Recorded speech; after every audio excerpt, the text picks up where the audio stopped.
Matius pasal 16.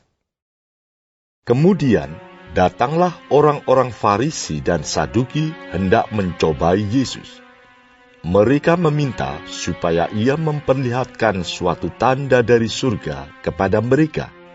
Tetapi jawab Yesus, "Pada petang hari karena langit merah, kamu berkata, hari akan cerah. Dan pada pagi hari, karena langit merah dan redup, kamu berkata, hari buruk. Rupa langit kamu tahu membedakannya. Tetapi tanda-tanda zaman, tidak.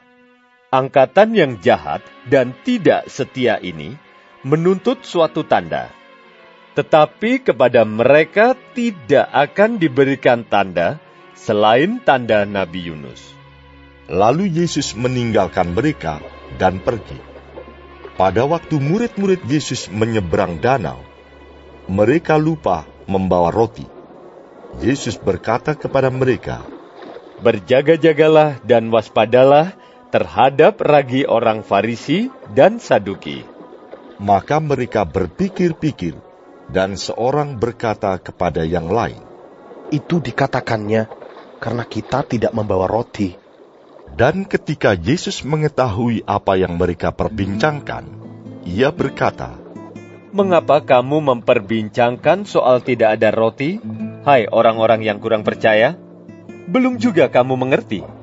Tidak kamu ingat lagi akan 5 roti untuk 5.000 orang itu, dan berapa bakul roti kamu kumpulkan kemudian?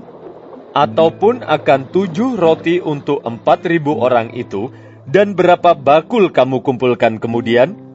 Bagaimana mungkin kamu tidak mengerti bahwa bukan roti yang kumaksudkan? Aku berkata kepadamu, waspadalah terhadap ragi orang Farisi dan Saduki." Ketika itu, barulah mereka mengerti bahwa bukan maksudnya supaya mereka waspada terhadap ragi roti, melainkan terhadap ajaran orang Farisi dan Saduki.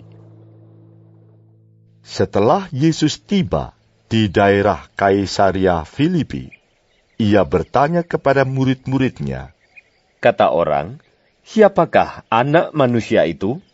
Jawab mereka, Ada yang mengatakan Yohanes Pembaptis. Ada juga yang mengatakan Elia. Dan ada pula yang mengatakan Yeremia atau salah seorang dari para nabi. Lalu Yesus bertanya kepada mereka, "Tetapi apa katamu?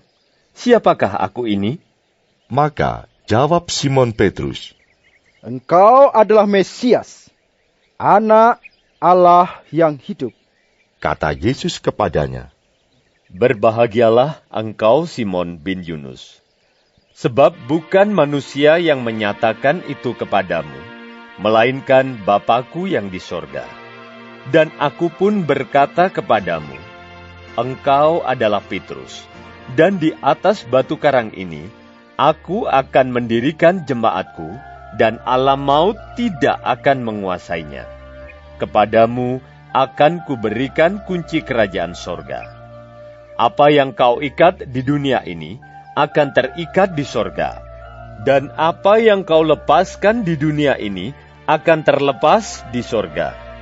Lalu Yesus melarang murid-muridnya supaya jangan memberitahukan kepada siapapun bahwa ia Mesias.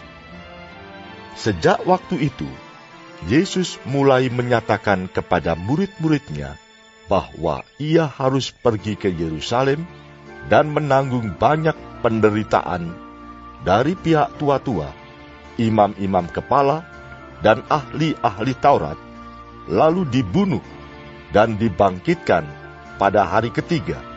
Tetapi Petrus menarik Yesus ke samping dan menegur dia, katanya, Tuhan, kiranya Allah menjauhkan hal itu. Hal itu sekali-kali takkan menimpa engkau. Maka Yesus berpaling dan berkata kepada Petrus, "Enyahlah iblis, engkau suatu batu sandungan bagiku. Sebab engkau bukan memikirkan apa yang dipikirkan Allah, melainkan apa yang dipikirkan manusia." Lalu Yesus berkata kepada murid-muridnya, Setiap orang yang mau mengikut aku, ia harus menyangkal dirinya, memikul salibnya, dan mengikut aku. Karena barang siapa mau menyelamatkan nyawanya, ia akan kehilangan nyawanya. Tetapi barang siapa kehilangan nyawanya karena aku, ia akan memperolehnya. Apa gunanya seorang memperoleh seluruh dunia, tetapi kehilangan nyawanya? Dan apakah yang dapat diberikannya sebagai ganti nyawanya? Sebab Anak Manusia akan datang dalam kemuliaan Bapanya, diiringi malaikat-malaikatnya. Pada waktu itu, ia akan membalas setiap orang menurut perbuatannya. Aku berkata kepadamu, sesungguhnya, di antara orang yang hadir di sini, ada yang tidak akan mati sebelum mereka melihat Anak Manusia datang sebagai Raja dalam kerajaannya.